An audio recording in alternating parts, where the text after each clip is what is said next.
नमस्कार, PS news पर आप सभी लोगों का स्वागत है। बिहार में चौथे चरण में 5 लोकसभा सीटों पर चुनाव होना है। ये जो 5 लोकसभा सीट है उनमें दरभंगा, उदयपुर, समस्तीपुर, बेगूसराय और मुंगेर में चौथे चरण में मतदान होगा। चौथे चरण में मतदान वाले इन 5 लोकसभा क्षेत्रों में से 7 दिग्गजों की साख दांव पर लगी हुई है।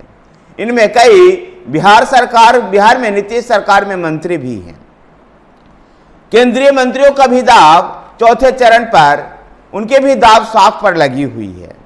बेगूसराय से गिरिराज सिंह इन 5 लोकसभा जो क्षेत्र जो है जिनमें मतदान चौथे चरण में होगा, इनमें कई केंद्रीय मंत्री से लेकर राज्य सरकार के मंत्रियों का भी दांव साख पर लगा हुआ है। कई दिग्गज स्वयं चुनाव मैदान में हैं, तो कुछ दिग्गज के पुत्र और पुत्रियां या उनके परिवार के अन्य लोग चुनावी मैदान में हैं।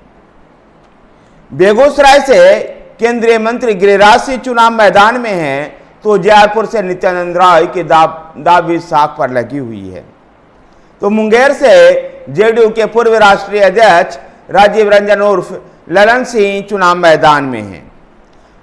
समस्तीपुर से संभावित चौधरी चुनाव मैदान में है एनडीए की ओर से लोक जनशक्ति पार्टी के टिकट पर। इनके पिता संभावित चौधरी के पिता अशोक चौधरी नीतीश सरकार में मंत्री हैं। तो सन्नी हजारी भी समस्तीपुर से चुनावी मैदान में हैं कांग्रेस के टिकट पर। सन्नी हजारी के पिता महेश्वर हजारी भी नीतीश सरकार में मंत्री हैं। और ऐसे में महेश्वर हजारी का जो प्रतिबद्धता नीतीश कुमार के साथ है, तो अपने बेटे के लिए वो चुनाव प्रचार भी नहीं कर पाएंगे।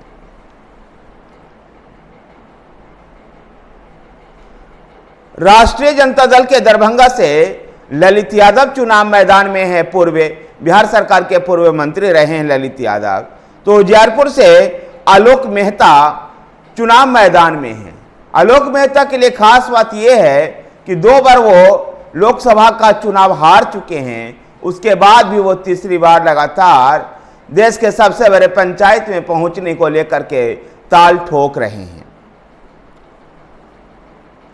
अगर समस्तीपुर लोकसभा सीट की चर्चा करें, तो समस्तीपुर जहां 1975 में पूर्व रेल मंत्री ललित नारायण मिश्रा के हत्या के लिए चर्चा में आया था और इसके लिए चर्चा में बना रहता था, तो 1990 में उस समय भी चर्चा में आया समस्तीपुर, जब लाल कृष्ण आडवाणी जो भारतीय जनता पार्टी के उस समय अध्यक्ष थे और राम रथ यात्रा पर निकले हुए थे, और केंद्र की जो सरकार थी जनता दल की विश्वनाथ प्रताप सिंह की सरकार, वो सरकार भी भारतीय जनता पार्टी के सहयोग से चल रही थी।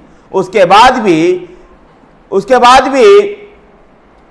धर्मनिरपेक्षता के चैंपियन बनने को लेकर के लालू प्रसाद यादव और मुलायम सिंह यादव जो उस समय उत्तर प्रदेश के मुख्यमंत्री थे और लालू प्रसाद यादव जो बिहार के मुख्यमंत्री थे, इनमें धर्मनिरपेक्ष राजनीति के चैंपियन बनने को लेकर होड़ थी। और इस होड़ के कारण लाल कृष्ण आडवाणी की राम रथ यात्रा को समस्तीपुर में ही रोकते हुए लाल कृष्ण आडवाणी को गिरफ्तार किया गया था और इसको लेकर के भी समस्तीपुर खूब सुर्खियां बटोरा था।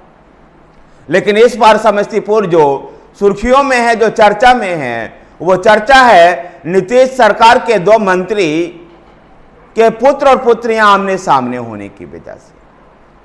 जहां एनडीए के प्रत्याशी के तौर पर नीतीश सरकार में मंत्रिमंडल में मंत्री अशोक चौधरी के पुत्री संभावित चौधरी चुनाव लड़ रही है। लोक जनशक्ति पार्टी रामविलास पासवान के टिकट पर संभावित चौधरी चुनाव मैदान में है। एनडीए का पूरा समर्थन उनको प्राप्त है, तो वहीं पर उनके विरोध में कांग्रेस से सन्नी हजारी चुनाव मैदान में है।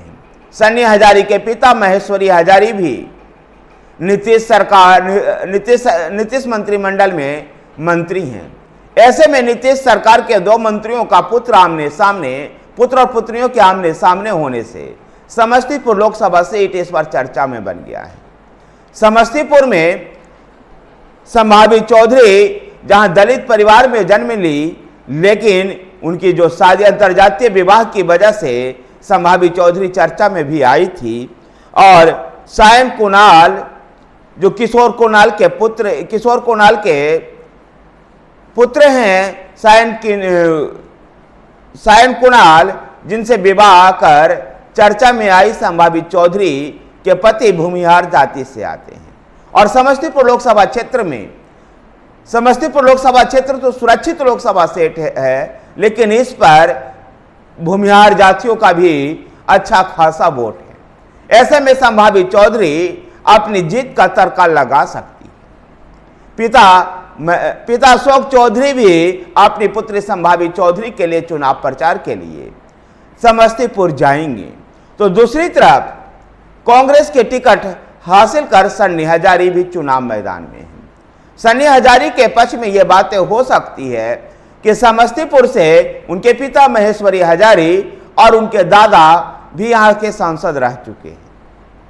यद्यपि महेश्वरी हजारी ने अपनी प्रतिबद्धता नीतीश कुमार के साथ जाहिर की है और उन्होंने कहा है कि वह अपने पुत्र के लिए चुनाव प्रचार के लिए समस्तीपुर नहीं जाएंगे। ऐसे में सन्नी हजारी और संभाबी चौधरी का ये रोचक मुकाबला समस्तीपुर के लिए सुर्खियां बटोर रहा है। अब देखना यह दिलचस्प होगा कि संभाबी चौधरी और सन्नी हजारी जो अगली पीढ़ी के राजनेताओं में से शुमार है, राजनेताओं की अगली पीढ़ी का प्रतिनिधित्व करेंगे, विरासत की राजनीति को संभालेंगे, इनमें कौन बाजी मार ले जाता है। तो इधर मुंगेर लोकसभा सीट पर जनता दल यूनाइटेड के पूर्व राष्ट्रीय अध्यक्ष ललन सिंह भी चुनाव मैदान में हैं और मुंगेर में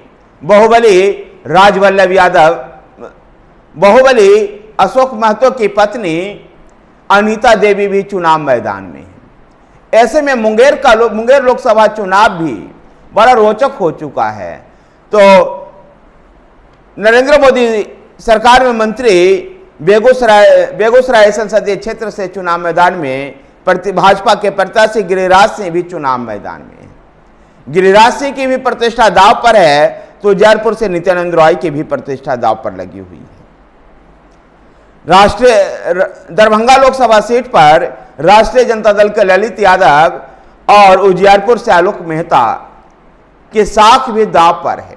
ऐसे में देखना दिलचस्प होगा बिहार के चौथे चरण में आखिर क्या गुल खिल पाता है। वैसे मतदाताओं में उत्साह न होने की वजह से जो 2 चरण का मतदान हुआ है उसमें जिस प्रकार से मतदाताओं में उत्साह नहीं दिखाई दिया है, तमाम राजनीतिक दलों की चिंता की लकीरें भी माथे पर है। ऐसे में देखना दिलचस्प होगा कि चौथे चरण में मतदाताओं के अंदर कितना उत्साह ये राजनीतिक दल भर पाते हैं। धन्यवाद साथियों, वीडियो को लाइक कीजिए, शेयर कीजिए, हमारे साथ बने रहने के लिए हमारे चैनल PS न्यूज को सब्सक्राइब कीजिए। धन्यवाद।